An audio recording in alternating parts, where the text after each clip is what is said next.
Man, looks like we're going live again here. Randy is not with me today. He's actually out touring, Chicago with his daughter. It's her birthday. So our agenda today is just a little bit different. And again, we missed our regular scheduled programming of the WWC hybrid series over on Friday. Just those of you who don't know, my kid has tonsils out. He's okay. That was not fun, but he's good.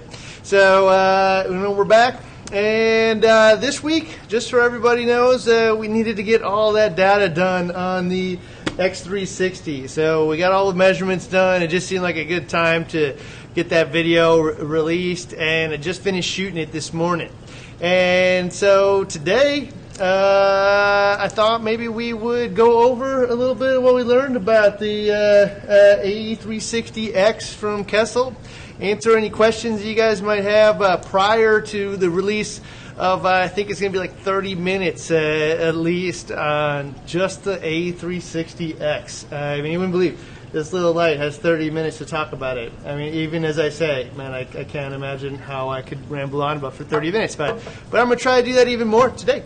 Well, I will, just remind everybody, we're letting everybody ramble in. We already got about 130 people, but, just remind everybody what the A360X is supposed to do. And then you can go ahead and answer any questions you might have. So, at first inkling, man, it just kind of looks like it's a little lower profile than your typical Kessil light. But it's supposed to, for $50 extra, it sounds like they're going to try to keep the old one alive, which boggles the mind to me. But what it's supposed to do is give you a wider spectrum offering with more color options. It's supposed to give you a wider angle lens with increased distribution. It's supposed to give you better control options, 25% more light output. It's going to have lower dimming options for moonlights, smarter communication between the lights and in a much smaller form factor, and for $50. So, I don't know, man. I mean, I heard a lot of people kind of excited, not excited, different things about the 360X at that point. To me, man, if you hit all of those things, that's a pretty big home run. So I think we'll just kind of go over them a little bit. And so I'm going to keep an eye out for any specific questions, but I think I'll just kind of hit on each one of these bullet points and whether or not I think they actually hit it. First question here from Christopher. Any plans by Kessil to make the light Neptune Apex ready? And so, to my knowledge, Terrence had pestered them about it. Initially, no, but it sounds like after they have that little dongle available, that you'll probably be able to connect to it using the IoT or Internet of Things protocol. So hopefully, it will actually hook up to your Apex in the future. All right. So for the first thing, man, here is will you get a wider spectrum offer with more color options? And, one of the questions that was asked for us is, is this chip in here just the AP700 chip in there? And, at first glance, it kind of looks like it might be. And I haven't actually asked them yet, but I can tell you I use a spectrometer, and unless they changed the AP700 on me recently, it is absolutely a different chip than the AP700. And I'll tell you this, the way that the Kessil graph used to look like is like a little peak in the violet range, and then a dip, and then a really kind of narrow, blue range. And now the spectrum offering with the Kessil is a super, super, super wide band from violet all the way to light blue. I would call it maybe the widest, smoothest spectrum band of maybe any of the lights that I've tested, with maybe the exception of the Orphic. The Orphic tends to be a little bit wider. The Orphic's a little easier for them to do that, just the sheer volume of LEDs they have in that big grid. So Retro Reef's here. AP700 cluster versus 360X cluster. You'll see in the video, no question. For sure, anybody who sees it would prefer to have the cluster that's in this A360X. No question at all. It visually looks better. It is, measurably with a spectrometer much wider and like unmistakably so, wider than most of the other things in the same price class as this as well. And so I don't think that there's anybody out there that wouldn't want it. And so another one in here, Jacob Peterson, what is the 360X's coverage? And so, I mean, that kind of really depends on the size of the tank that you have. And one of the things that we are, measuring is trying to get it for, different tank types and whatnot. And I'd say for, your standard LPS, softy, all those kinds of tanks, that it is going to cover a 2-foot area, just one single light. And I can tell you that it actually is working in the LPS 2-foot cube that's in my office right now. And we use the AP, not AP, we use the normal A360 in it prior, as well as on the softy one. And so I've replaced it recently with this guy, and so it is definitely going to be coverage of 2 feet. For like an SPS tank, I think you're going to probably get down to about 18-inch square or so, and you're probably not going to want, want more of them. And so, one of the things, though, that we looked at, and I'm going to kind of get at here, is I'll touch on that question with 2 things, in terms of coverage. And one, they claim that it had 25% more light output, with the A360X over the old A360. And I got to tell you that I don't know what they're talking about or how they're planning on achieving that, but both of these are 90-watt lights, so there isn't like 25% more power going to them. Maybe it's because you can tune it to a very specific spectrum, or maybe at a certain mounting height or something. I didn't find that. I found that it's almost the exact same light output as its predecessor, which is just fine for me because, all in all, it isn't that much different than the other 90-watt lights that are out there on the market in the same price range. So one of the things I will say is, it is less wattage than the or the XR15, which is also a 90-watt light, and I'd say it's about 20% less par, for one of those versus one of these. But the one difference here is if you use a diffuser on the XR15, it's actually the exact same thing. So the difference in average par is like 3 par throughout the whole thing. If you put the diffuser on the XR15, and with the diffuser the thing is $450, they're the exact same price, the exact same coverage, almost the exact same average par. And so I'd say both of those lights are going to cover the same area or around it anyway.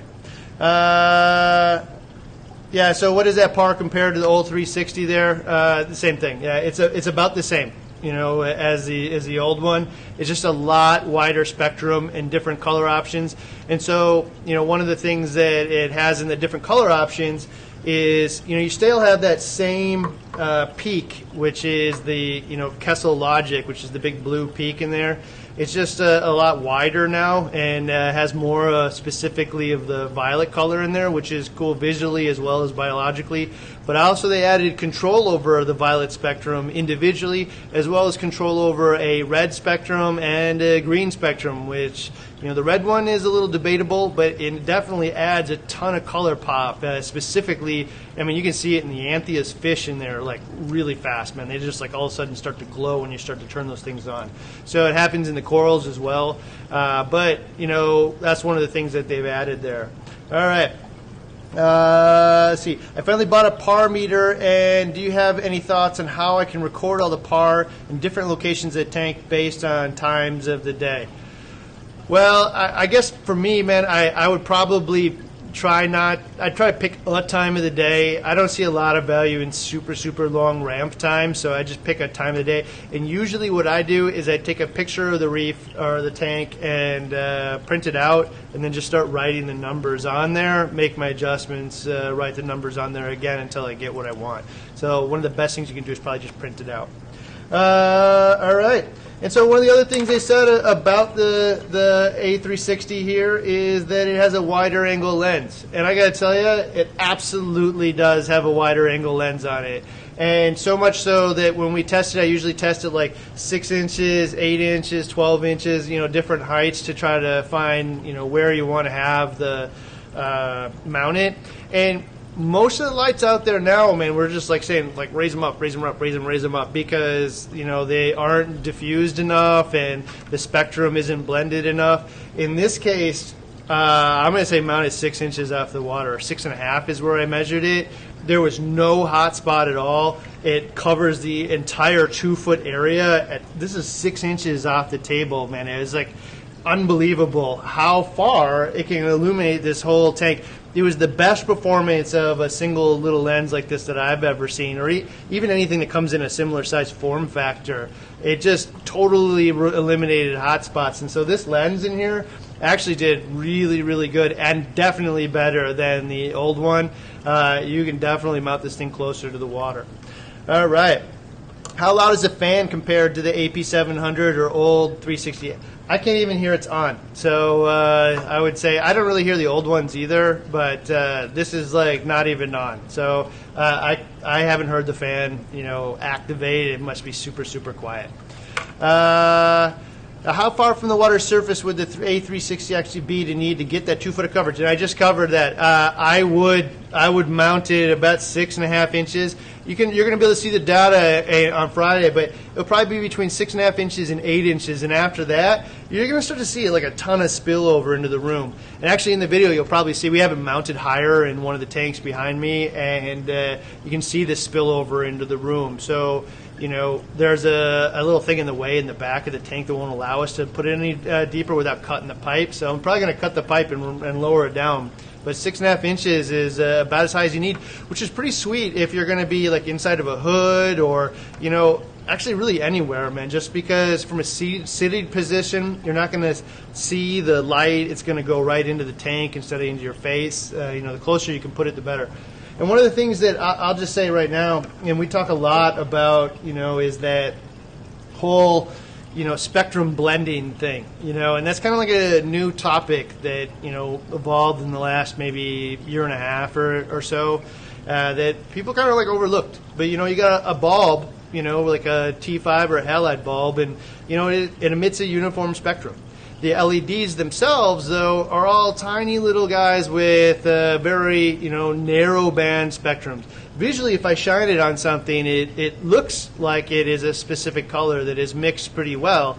But that's because, like in air, you know, they're shooting out like all these little cones of light coming from a, you know, the same vicinity. When they all hit the same area, you know, it looks pretty well blended. But in a reef tank, it's very different, you know, because all those lights are hitting the surface of the water, and the water is acting like a lens and is shooting all of those colors all over the place. And so, I mean, visually, you can see it with the naked eye that the spectrum is not blended at all, and there's green and red and blue and stuff shooting all over. We call it disco ball effect. But even more so, I can take a spectrometer and measure underneath the glass after you get some surface agitation, and from 1 minute to the second, or 1 second to the next, man, it's the Wild West, and like the spectrum is just going all over the place, and there is no stable, cohesive spectrum at all, because it's really, really difficult to blend all of those individual LEDs into one cohesive spectrum.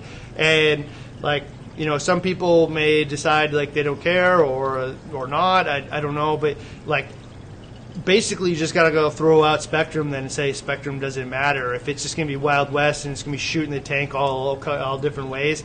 And that just isn't the case, because we all know spectrum actually matters, and it matters down to like 10 nanometers, one way or the other. Major, major, major efficiency differences in mixes. And if you're like blasting it with green or red, man, like absolutely expect bad things to happen. So with this guy, and I should say that with most of those LEDs, that's why we're mounting them, you know, 2 feet, 18 inches off of the top of the tank now, try to help blend that even better. Sometimes it works, sometimes it doesn't. But with this guy, you can see that they put all of the individual LEDs under a single lens.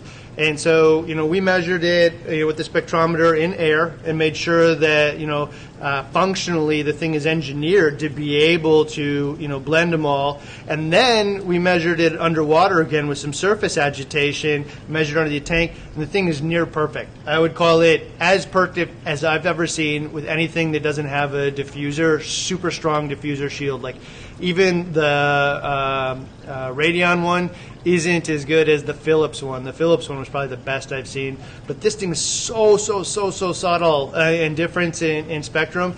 And that means that I don't have to worry about putting it up so high. I can put this thing 6.5 inches off the surface of the water, and it is going to disperse the light, not just the even intensity, but the spectrum is blended, and all the little individual photons from all of the different spectrum peaks are going to be blended and hit all the corals uniformly. All right, so hi Ryan, if I do the 48-inch Aquatic Life T5 LED hybrid fixture and I do two 3A360X Kessels, will I minimize the shadowing on a 90-gallon mix reef I'm setting up in a big, I would call that an awesome install. In fact, one of my favorites these days. So, you know, the mix of those two things, this has got to be one of the best shimmers out there. A, because you don't see all the little red and green and blue lights shooting all over. It's much more uniform. But because it is still one single light, it is a harsher, you know, it's the best of the LED onlys out there, but it is a little harsher, but doesn't have all the TV stack or disco effect. But once you mute it or with the T5s on the side, man, it just looks super awesome in the tank. I would call it maybe the best option visually in the tank that I've seen. And so if you had a 90-gallon tank with two of these guys on it and 2 rows of T5s on each side with that Aquatic Life, you could keep anything you want. So I don't think you're limited by anything. And visually, I can put in the fill light from the T5s. This guy, I can adjust the color, you know, and I got the shimmer, the tank comes to life. I just say that you would absolutely be happy with that install. All right. The 360X has that wide spectrum at the middle color selection, or is that just the full blue? So the 360X has a much wider violet to blue spectrum, and one of the things that I'll note is that it also has, it's like one of the only options out there that has an actual 380 near UV peak. A lot of the lights out there say that, yeah, we have UV. I think it's just, some of it's just a lie. It just isn't true. And they even have a channel for it, but like, even at 380, it's called near UV, not real UV, but there's one of the only lights out there where you'll see a little peak out there. I think the Orphic has it, but almost all the other high-end options, I haven't seen it, and certainly not many of the low-end options. So this one actually has that low 380 UV peak, has the violet, has the blue and the light blue, but now what they've added in is green, and green gives like the visual representation of brightness to the eye. And, you know, red, you know, when you add that red in, you know, there might be some kind of photosynthetic benefit or even limiting factor from it. But, you know, what it does do is combined with the blue, it gives the tank like a purple look, you know, and so it adds a visual appeal for sure as well. Is the 360 good enough to replace a Radion? I kind of answered that earlier, and I mean, these things are like almost the same price, you know, and so, you know, a Radion XR15 with a diffuser and this thing are going to perform almost the same. In our test, you can read the, you know, the par charts if you want and you compare them. They're really similar, and don't be surprised by it because they're both 90-watt lights, you know. And then if you want to, you know, look at like an XR30, well, you know, price point wise, it would be, you know, 2 of these guys. But in this case, you have the ability to kind of move them wherever you want instead of being tied down.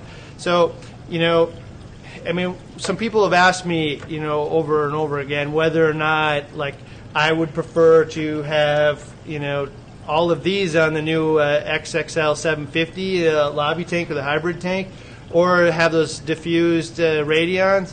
I mean, and I think I give you a different answer every day, just because they both have, you know, different advantages to each one. Man, I don't know, man. Like, you're talking great versus great. You know, those are the 2 best options, not only from a spectrum-wise, but once you diffuse the Radions, man, like, they look awesome in the tank. It's a nice, soft, muted shimmer in the tank. And, like, the spectrum blending is good. The coverage is almost the same.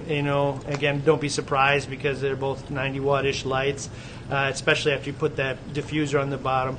If you want more par and you don't care about the diffuser, the XR15 is going to produce probably 20% more par than one of these guys. But that's also kind of depending on the setting, because the setting I put this thing on at 20 color or whatnot is different than the AB plus setting on the Radeon. So like it isn't really apples for apples. So maybe they're in the same ballpark, but like, I mean, if I was going to bet on something, I'd say the Radeon's slightly higher par. But that's one of the things, man, that I really get into a lot is par is literally the easiest thing in the entire tank to get right at this point. Like we kind of went total par wars, with marketing. All the manufacturers, like, my light has more par than the next one. And what we really ended up with was like, these lights that, in a 2-foot area are putting in the center, man, like, 800 to 1,000 par. And like a lot of us internally call that par wars or whatnot. And great, man, it sold a lot of lights because everybody wanted more horsepower, but it also just killed tons of corals. So, like, the corals don't want 1,000 par, and maybe you could train them to be that way, and there might be some benefit with, certain species or whatnot, but, like, that is not the general range we want to be in. And again, if you've watched other stuff we've done, even with SPS corals, like the team over at Worldwide, all of our research here, puts us into a pocket of about 150 to 350 for SPS corals, which are considered the highest par. So, like for me, man, like getting the highest par out of it, if possible, is actually unwanted and creates hot spots and issues. And B, really is the easiest possible thing to do in there. What's hard to do is to get that light distributed out evenly, and what's hard to do is to get all of those spectrums blended together into something cohesive. So not only is it good for the biology of the coral, but like I don't have to look at like a seizure going on in my tank when I walk up to it and there's just little specks shooting all over the place. And I think we're beyond that now. Like there's so many options out there for technology to not have to look at a tank that is just scattered lights and disco ball effects and static TV effects. Like once you see a tank that doesn't have that, there's no going back, man. Like you've seen it, you know what good looks like now. Like that's what I want. I would really hope, man, that the next generation of all these lights just like eliminates that, because there's just no reason for any of us to have to look at that at this point. There's solutions for it. All right, what else we got here? How much red or green do you recommend?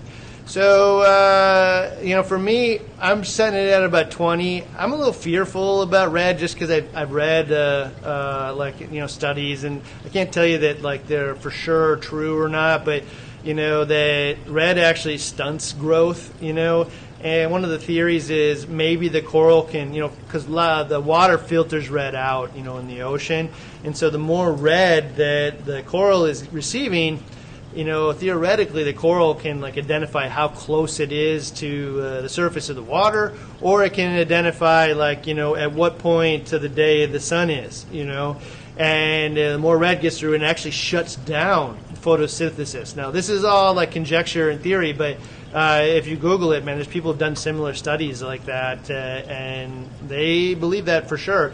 So for me, I'll add the red in, but like in real small amounts. I think WWC does the red portion for high par portion of the day, and then doesn't do it for the lower par portion of the day. And the green for me, I just don't turn on. So like visually, I don't need it, and it's largely for I believe anyway, largely just for visual representation. It isn't in a range where a whole lot of a metabolic function is going to be benefited from green, so you can use it. I wouldn't crank it up probably just because it'd be abnormal. All right. What color of light causes green hair algae, and is there any benefit to having some green hair algae on live rock? I would call there no benefit to having green algae in my tank at all. Maybe it's sucking up nutrients or whatnot, but nobody wants to see hair algae in their tanks. As far as what color light causes that, I mean, there's a lot of people who kind of thought in the past that like, oh, my bulbs are aging, it's adding the yellow spectrum or something, and that's causing my algae outbreak. Anecdotally, we all see what we want to see. I got to tell you, I measured a lot of bulbs over time, and simulated, years of use on these things. And they shift just a little bit. But if that tiny bit is enough to cause an algae outbreak, everybody uses LEDs is screwed because they're flipping these switches all over the place.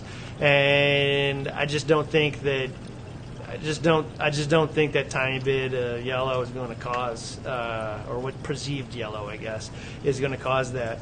All right. Have you noticed accelerated growth in the 160? We added these guys, I don't know, a little bit ago, and I mean, definitely the 160 is growing faster, but I think that's largely just because we left it alone. So this tank has ebbed and flowed over the years, and one of the things that where it definitely ebbs is when you stop dinking around with it. So when we stop putting new equipment on it, stop changing chemistry, stop changing methods, is where the thing takes off. Every time we change a method, it starts to go down. This time I did change these lights over, but I used a par meter, to make sure that we were in the exact same ranges as before. So it shouldn't have like a real major difference here. All right. Let's see what other questions we got here. Did you guys take the sand out of the 160? Yeah, so we're in that process. We're still moving it out. I got it out to the point now, though, that we can crank the pumps up quite a bit. But, we're still scooping the sand out. A lot of it's like solidified rock hard in there. So, it's a little harder to get out than other places. But, yeah, I'm getting the sand out for sure, all of it. All right. So let me answer a few more questions about this thing, man. So, I'm just going to go down the list here real quick and just kind of answer straight up. So Kessil says that you'll get a wider spectrum offering with more color options. 100%. You absolutely get a wider spectrum offering with more color options. Visually you can see it. I've measured it with a par meter. I would call it as good or better than almost all the other options out in its price class. They said they got a wider angle lens with 130 degree angles and at 6.5 inches above a 2-foot area, coating that whole thing without a major hotspot. I will say they definitely achieved that, and again measured with a par meter against the older one, it absolutely did do that. Better control option. So now you have the 360X Spectral controller. And so the Spectral controller is like the old one, except for now you plug it into these K-links, which are essentially like USB-C ports. I will say that thing is actually absolutely better. It gives you moonlight options. It dims all the way down to 1% now, which means you can have those moonlights. It looks like it even has like a lunar simulation for days to mimic the ocean. It gives you control over the color. It gives you the of the Kessil Logic color. It gives you the control over the individually red, green, and violet spectrum. So I would say it absolutely has better control options. Also, you can link them through the K-Link. One of the cool things you can do now is create separate groups, even though they're linked together. They don't all have to follow the same thing. So, for instance, if you wanted to put 2 lights on the ends and you wanted to be brighter on the ends than in the center, because in the center there's a lot of intersecting light, so artificially higher par. Now, if I wanted to compensate for that, I could actually create end groups and turn those up higher than the center one. So that's kind of cool. Definitely had better control options. They said 25% more light output. Notice they didn't say par, so I don't really know what that means. But we did not see 25% more par, but we did absolutely see around the same as the old one, and they're both 90-watt lights, so I wouldn't be surprised. There's smarter communication between the lights. There's lower dimming options for moonlights, and the thing is super, super low profile, and so this thing is probably now the smallest 90-watt light out there. and coupled with their little a Kessil A arm, it's like a 90-degree angle that clamps on the back of the tank or even screws into the wood in the tank. The cords go through the cable, so it is now the smallest form factor light that's going to go on the top of your tank. All the cords are totally hidden. It looks super, super sharp now. Much, much better than having, like the gooseneck and, which was pretty wonky looking, especially when you had multiples of them.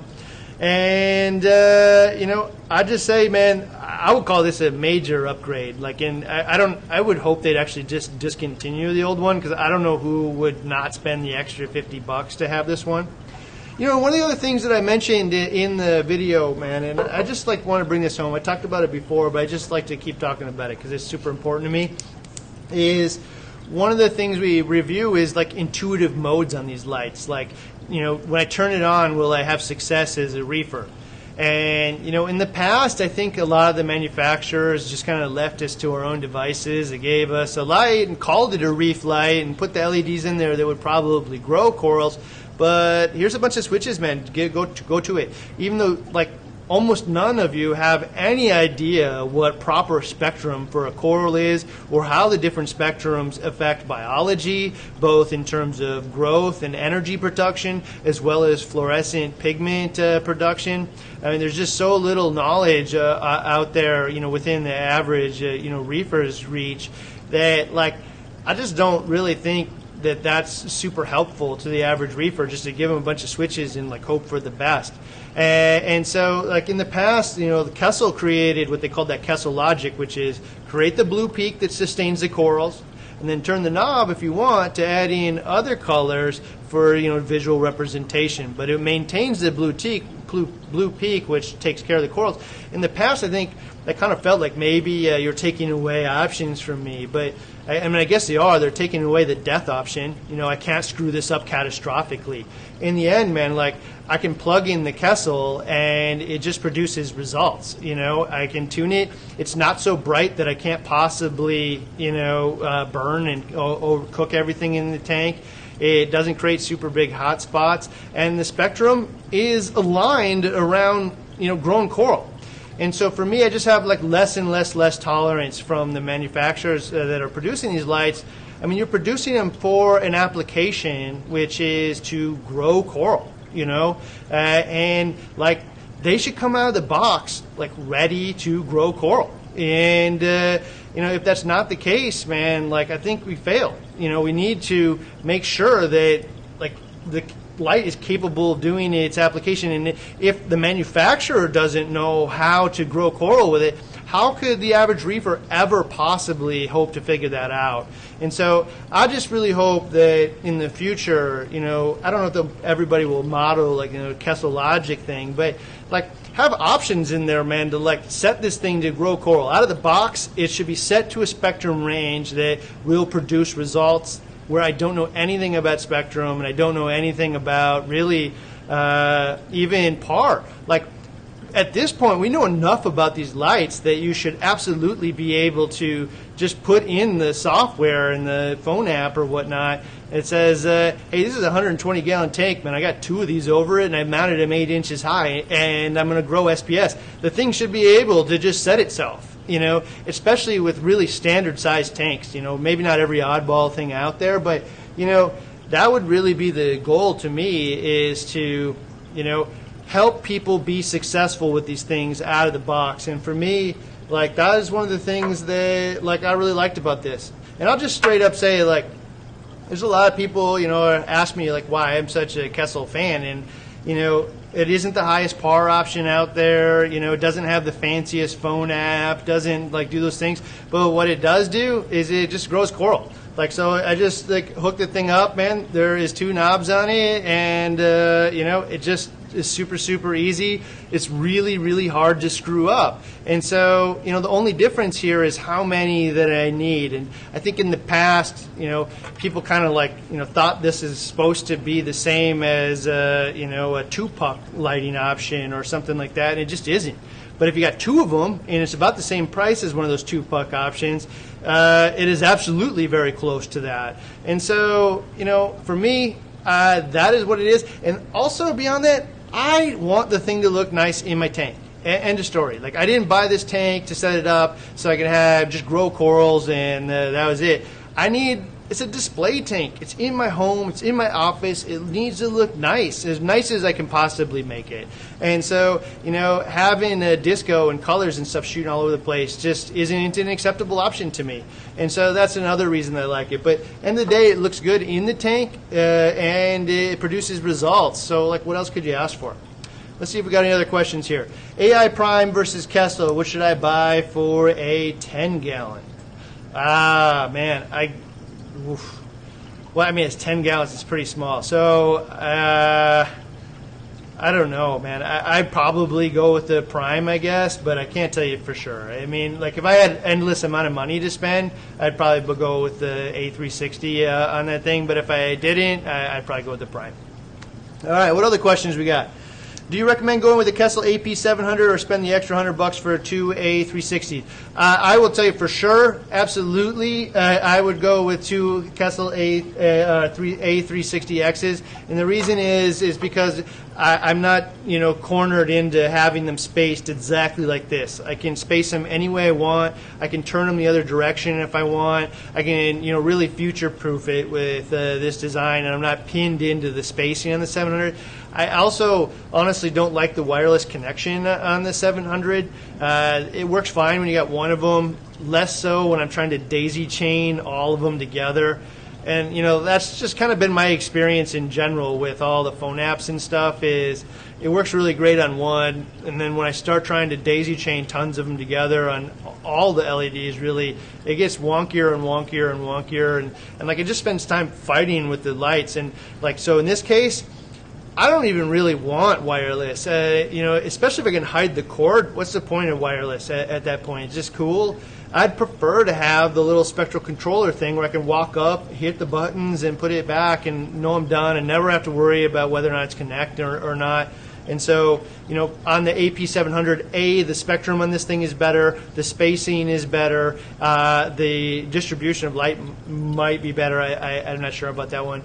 But also, I have the option of manual control over it. And so, to me, that I'd prefer that. And maybe I'm the oddball one in the room that would prefer manual control over fun phone app. But, really the phone apps and all that kind of stuff, like, this isn't a toy. I'm not here, trying to, create lightning storms and all kinds of stuff and, do all kinds of wonky stuff and play with it every week. I am trying to provide life support for an organism that relies on me to provide, stable energy source for it. And so, it doesn't really matter what I use. I'm probably only going to use it once. I'm going to use my power meter, and I'm going to set this thing up to the range that I want it, tune the color and everything, get it right. And then the best results I could possibly get will be from leaving it alone, not twinking with it all over the place and, changing it all the time. And, it used to be that the par meter component of it is why, a lot of people are probably tweaking it all the time. So they didn't really know, and they were just kind of trying to watch it. But now that we're renting par meters for $50 or even $40 for the cheaper one, like, you're going to spend this much on your reef tank, and you're going to spend a fortune on corals, like one mortality, and you're going to regret that you didn't, rent the meter. So, rent the meter, set them up right once, and then let it go. Just move on. Lighting won't be your problem ever again. You now know that you've handled it properly. All right, what else we got? When you test the par readings on the A360X, were you running the intensity at 100? Yeah, so that's one of the things about testing, like really any light, is it's not apples for apples. So we ran it at 100% intensity, 20% color, at 20%, 20% color, 20% red, 0 green, and 100% violet. And that's just based on Randy and I looking at it and saying, this is how I would run this tank. If I were to use this light, this is how I'd run it. And it wasn't just visual. We also measured it with the spectrometer, trying to emulate programs that we thought, are the most successful out there already. And, so that was how we ran it. But really, that's one of the things. You get out there on a lot of lights, and they'll show you, like, super impressive par numbers. but it's like with all channels turned 100%, like nobody runs their lights that way. And so, you know, if I start turning them down to run a, you know, more normal tank, like it's, you know, 2/3 that, or maybe even half.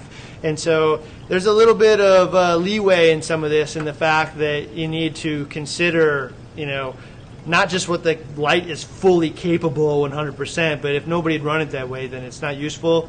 And that's why, like with the Radions and stuff, we usually test it using the AB Plus program rather than all of them turned at 100%. All right. Orphic has an acclimation growth plus color frags, but the app and gateway is a little annoying, outdated, and not as cool as the other apps. Aaron, you're absolutely right, man. Like, I really like that Orphic light. You know, it isn't perfect on every front, but the spectrum's super wide. It's the only one out there that, like, in its by its design, you know, blankets the entire tank with light. I like to say, if it ain't T5s, it should behave like T5s. This light nails that 100%. But the way that they're, you know, using the control on it, which is, you know, having the light, you know, connect to you know, like an Internet of Things box or gateway or whatever, is not my favorite solution, and a little bit wonky. But again, man, like, does it really even matter? You just got to get it set up once and then leave it alone. You know, it's not designed to be toyed with and tweaked all the time, you know, and the best results will be from leaving it alone. So, I don't know, you know. My only complaint about the Orphic, I guess, is like any other design that isn't diffused, you can definitely see like a disco ball effect. But, I mean, I don't want to hate on them, because it's every single light out there that isn't diffused or doesn't put all the LEDs under a single lens. All the rest of them are going to have a pretty significant disco effect, and they're not going to blend the spectrums as well. So, you know, the one thing about the Orphic is it's designed, you know, to be pretty high off the tank, like 20 inches or so, or 18 or something like that.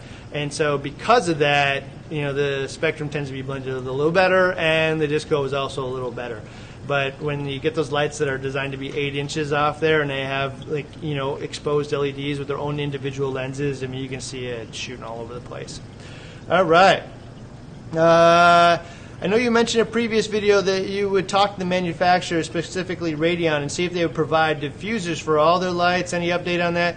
I mean, I don't see that happening, man. So, yeah, I would love to see, you know, them just include the diffusers, especially on their, like, you know, Cadillac of products. You know, that's definitely, you know, pitched as, you know, an attempt to be the best light out there. And I think, you know, coupled with that, with the diffuser, I would say this one and that one are like interchangeable. They're both super awesome, and you might like one slightly better than another. It would be a personal preference, but it wouldn't be based on results. You know, both of them are going to produce the same results. There'll be a little, you know, do I want to buy a Reef link and control it? Am I okay with bringing my computer to the, you know, to the lights to control them? In this case, am I okay with buying a Spectral controller? Am I okay with the knobs and just a timer? You know, it's like there's just you know, a few handful of different things between them, but they're both pretty awesome. So I don't see them adding the diffuser by default anytime in the near future, but like, you know, Radeon Gen 5 or whatever they're on at this point, like, I wouldn't be surprised, you know, if that is the next generation of lights. Is, I mean, like, I wouldn't be surprised if all of them at this point, man, like, doesn't start to make a diffused option, because it's undeniably visually better and biologically almost certainly better. Not required. I mean, you can absolutely have success with less than perfect spectral blending, but, like, anybody who actually gave this an honest review and looked at it and said, well, would I prefer the back spectrum be blended, or, you know, you be okay with the corals getting hit with spectral hotspots?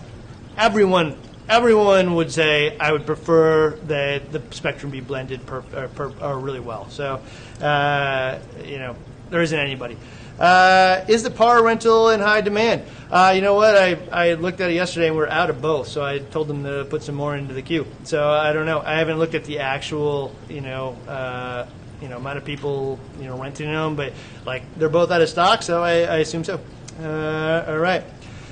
What do you think of the Radion XR15 Pro versus the 360X? Yeah, I just answered that a few different times in this video. I mean, I don't know, man. I have a really hard time saying, one or the other. Visually, this is what I would say. Is this guy is going to have a more contrasty image because it's still a single point of light, which is a little sharper in the tank. So in the tank, it's going to be like a high contrast image. If you think of contrast in like your standard photo or whatever, it means there's some areas that are a little darker than others and brighter than others, and there's little harder edges to where the light begins and ends. With the diffused Radion, it's a softer shimmer, it's a softer look, it has less of the hard edges to it, and both of them are going to produce results. Looking at it, I think it'd be a personal preference between the two.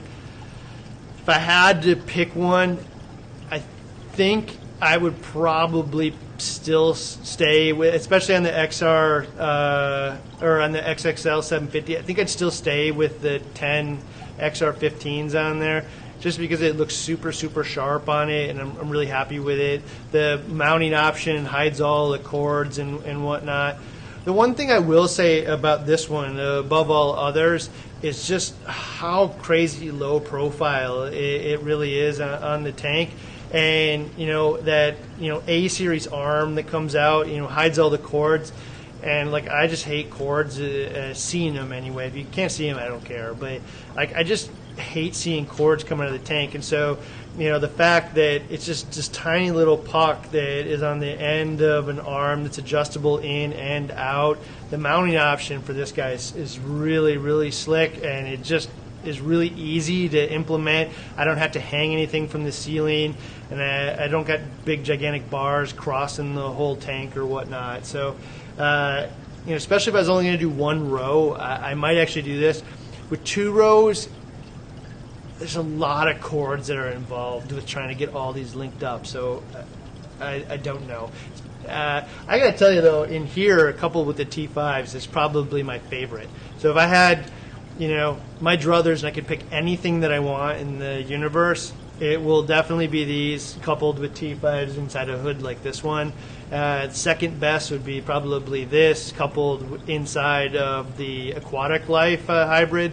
The T5s in that design aren't the most efficient possible application. The reflectors and stuff aren't perfect. There isn't active cooling or anything, but it's adequate, for its intended use. Looks super sharp in the tank, and just coats the tank in a blanket of light that's scattered, hits the coral from all kinds of directions, and just wraps the coral in light like it should. Performance-wise, absolutely one of the best. All right, we got about 12 minutes left here. So, what combination of T5 balls would you recommend in addition to the A360Xs? And so, this is generally what I do. Is I use the ATI Blue Plus bulb as the staple. This is the Spectrum peak that has produced results for, I can't even think of how many tens of thousands of reefers out there, if not more. It absolutely, undoubtedly produces results. So I go all Blue Pluses, and then I use these guys to adjust the color. And so it's just a little different approach. Alternatively, you could use different bulbs and then add more blue in with these. I just kind of go in reverse, just because I think the ATI Blue Plus bulb is like the staple of reefing. So, all right, Brent loves his A360X. All right, you must have been one of the first ones in. My issue is, what about taller tanks? All right, that's a good question. Yeah, so this guy's lens is super, super, super wide. And so, if I were to, hit a tank that's at 30 inches, I still don't think a problem. I think it's just a matter of how many you use and how you configure them. I mean, and really probably even deeper than that. But, once you start getting 3 feet deep, which is a pretty rare tank, I mean, there aren't that many people going 3 feet deep because, frankly, like at that point, like you're crawling in to do your maintenance and whatnot. You're gonna get scuba gear on because most people's arms aren't deep enough 3 feet to get to the bottom in the front, much less in the back as well. Now you got tools and whatnot. But really, man, it isn't so much about like punch or penetration getting to the bottom. It's about having a lot of the lights that intersect and create that blanket of light. And so once they all start to intersect from multiple angles, it'll actually penetrate and be pretty high. It's not like the photons kind of poof or whatnot. So it's just the amount as they just spread out, and that's why towards the bottom it tends to get dimmer. But if I got 4 of them and they're all intersecting here, it actually won't be that dim. So it really kind of depends on the size and shape of the tank.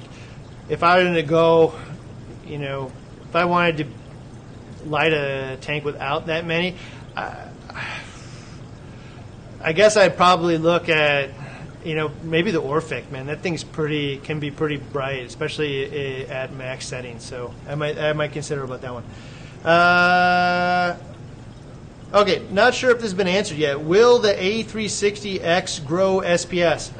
So this is a good one. And so we measured it in the 2-foot cube, but really 2-foot cube is kind of bigger than these 90-watt lights. This one, or really any other 90-watt light, is intended to be used on. And so what we do is go look on a 4-foot 120, which is like probably one of the more common SPS tanks out there. And this is what I found. If you use 2 of them, it's probably ideal for like 80% of you out there that are running mixed tanks, which are going to have softies and polyps and LPS and whatever, and then just a handful of well-placed SPS up near the top, right? Either up near the top underneath the lights or a little bit lower, but where the 2 lights intersect and create higher power. And then if you use 3 of these lights on a 4-foot 120, that's where I would call it like a true probably mixed tank, because there's a lot more areas now that are in that 150 to 350 range, and a lot more of them are above the 200, in the middle of the tank and whatnot. And, you don't want the whole thing to be super high power in a mixed tank, because you're mixing corals that are known to be at 40 feet deep in the ocean with corals that are 10 feet deep. You do need, I would definitely call 3 of these a super awesome solution for a SPS mixed tank. And then if I'm going to go SPS only, 4 of them, did super awesome job at creating that 150 to 350 in the entire tank. And in that case, most of the tank was actually in the like 200 to 350 range, higher range. Right in the very top, is actually about 400. So, 4 of these, which again, you might say, I don't want 4, but it's no different than buying, 2, normal lights, or not normal lights, 2 other lights that may have 2 pucks in it or 4 pucks or whatnot. It's just that we were able to space them out and get better distribution out of it, and for roughly the same cost. So 4 of them I think would be an ideal solution for most SPS reef tank owners' desires. Definitely you can watch all of the, we did it at 6.5 inches and at 8, and at this point, once you start having intersecting light, I actually liked raising it up to 8 better. It got a little bit better distribution. But once you see the par numbers, they speak for themselves, people like different ranges, but we'll say here 150 to 350, that's what WWC does, 150 to 350. And if you look at all of their tanks and say, oh, well, I want to improve on that, well, then feel free. But if you look at those and say, oh, man, that's the dream, well, then 150 to 350 is your goal. And so you're absolutely going to be able to achieve that with 4 of these. And for a mixed tank, 3 of these, and a mostly softy LPS tank with a couple well-placed SPS tank corals, just 2 of them, actually. All right. Do you think the 360Xs can compete with lights like the Orphic Atlantic G4, Ecotech Radion G4? It just seems like 2 at $900 is just way too expensive for what you get. Okay, so I know it's kind of hard to think about this, but the Ecotech Radion G4, $800.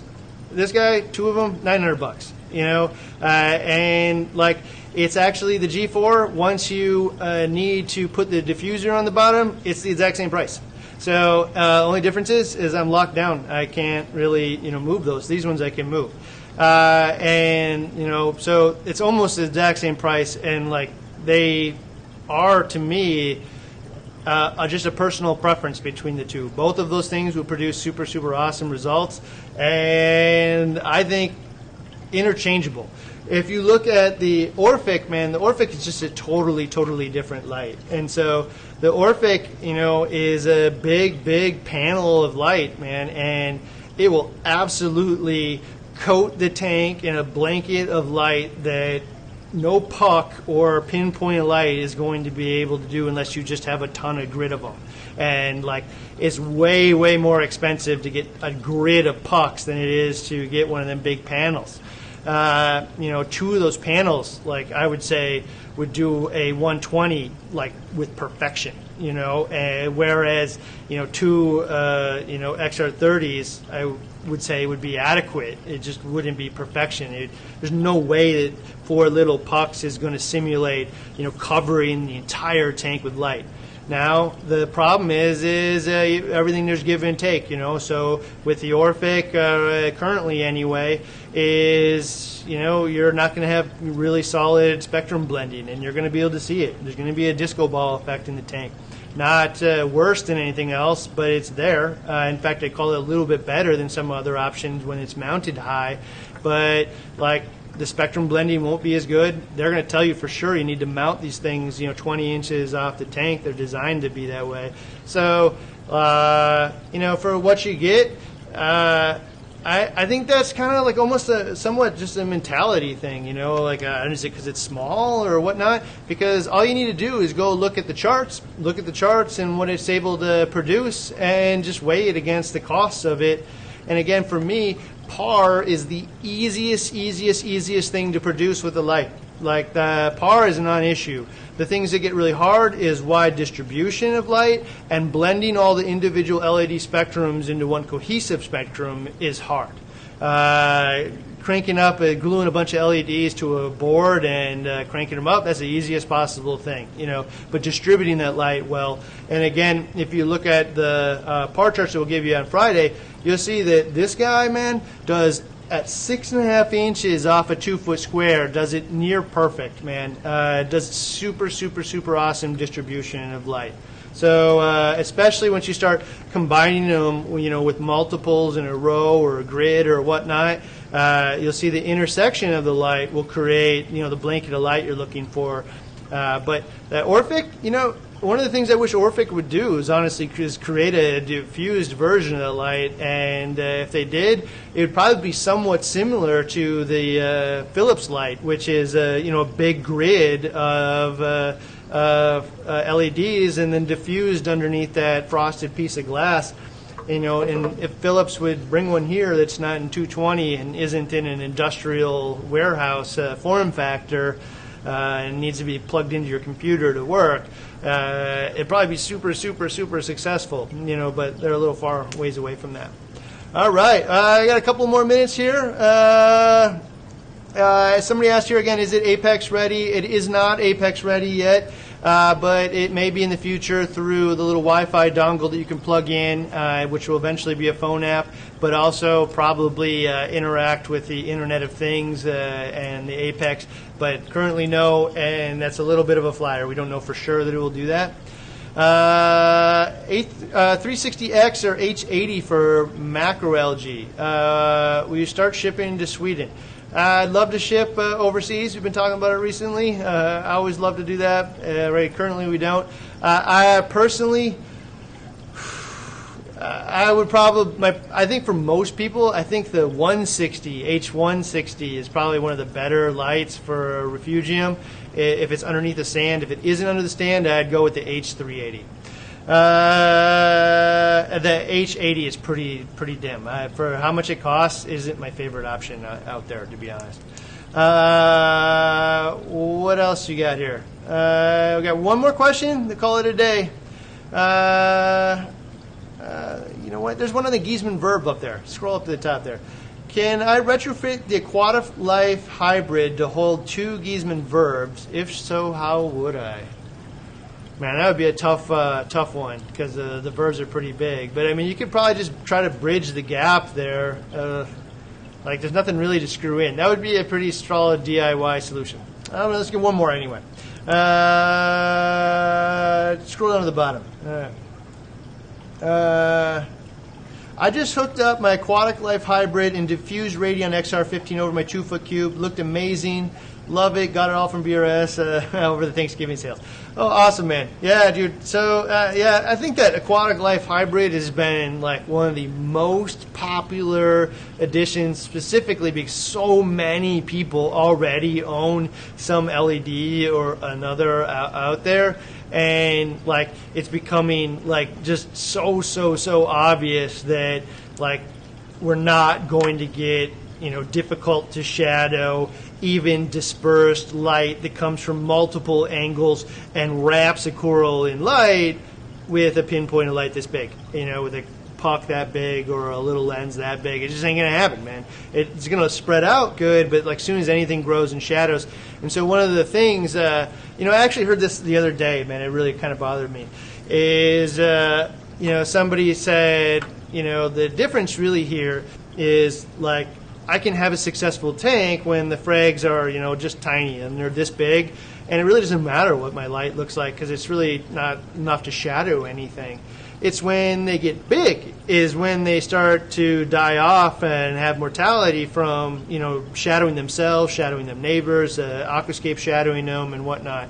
And so it's when they get big when this really matters. And like, I guess you could like wait until they're getting bigger to add light, but it's really better to have a stable, you know, environment from the beginning for this thing to thrive in. And somebody chimed in and said, like, it really doesn't matter, man. They'll die by the time they get that big, and you'll just have to buy new ones anyway. And it's like, man, I wish you could see the, you know, flaw in your logic is you didn't buy the right lights and implement them properly to achieve the organism's needs, so they died, and you had to just keep replacing these corals over and over again rather than provide, you know, adequate, you know, lighting for the biology needs of the organism. And just a total miss on that. And like, so big deal, man. And that's, I think, why that Aquatic Life thing is just so easy to take the light you already own and for a couple $100, man, fill in all the light and call it a day, man. It was like best of both worlds, and why so many people are doing that now. All right, so I'm going to wrap it up, give you just a little heads up again. This Friday is the full rundown of the A360X in the full Investigates format, where, you know, rather than giving you like a bunch of bullet points up the side of a box, man, like we're diving in it, I'm testing it. You know, I mean, I bet we tested, it's got to be 600 par points or, you know, meters. I'm making you listen to every last one of them. We're averaging them and stuff. They're there for you to look at, but like we're getting into all the data. We're measuring the spectrum. We are, you know, using a spectrometer. We're using tools. We're sharing that data with you, sharing how to use to achieve results with it and what to expect, and really trying to get to the point that you can use this information to either make the information or decision on what you want to buy for your reef tank, or B, better yet, if you already own this stuff, how to tune it and get actual results out of the thing, man. So that's the full BRS TV Investigates on the lighting. It should come out on Friday.